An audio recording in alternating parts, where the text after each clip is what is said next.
Hoy se cierra oficialmente uno de los casos de corrupción más importantes y controversiales en la historia de Puerto Rico.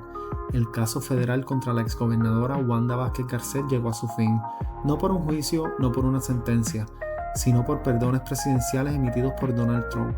Y lo que dijo la jueza al cerrar el caso dice mucho más de lo que parece. Casi una semana después de que el presidente Trump otorgara perdones a Wanda Vázquez, el banquero Julio Herrera y al ex agente federal Mark Rossini, la jueza federal Silvia Carreño determinó que el caso se volvió no justiciable.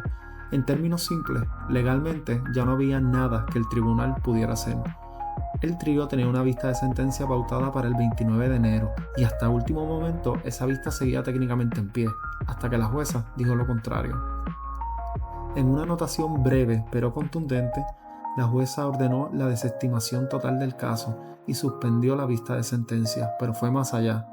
La jueza señaló que los acusados lograron algo que muchos que enfrentan procesamiento criminal desean, pero que solo unos pocos consiguen: perdones completos e incondicionales del presidente de los Estados Unidos.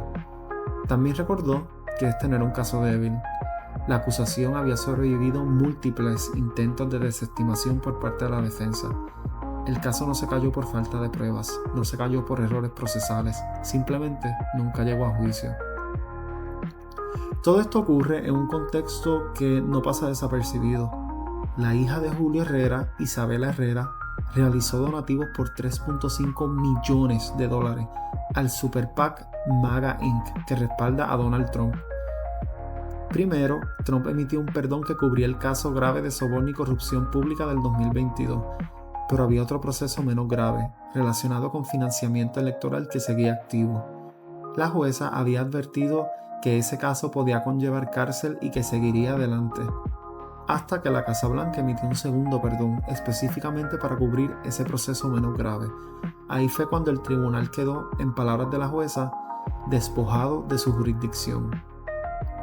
Pero el cierre del caso no terminó ahí. Tras quedar sin consecuencias el caso principal, los testigos cooperadores también quedaron libres de cargo.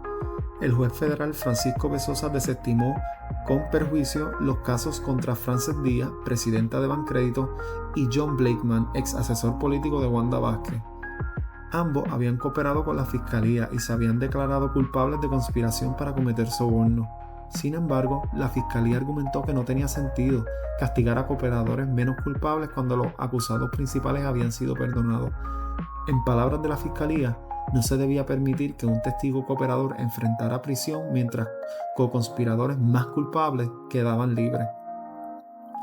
Así termina el caso federal contra una exgobernadora de Puerto Rico, no con un veredicto, no con una sentencia, sino con perdones presidenciales. Un caso que la jueza describió como grave, que sobrevivió múltiples intentos por tumbarse y que al final quedó sin consecuencias judiciales. La pregunta que queda es simple pero incómoda: ¿justicia cerrada o justicia interrumpida?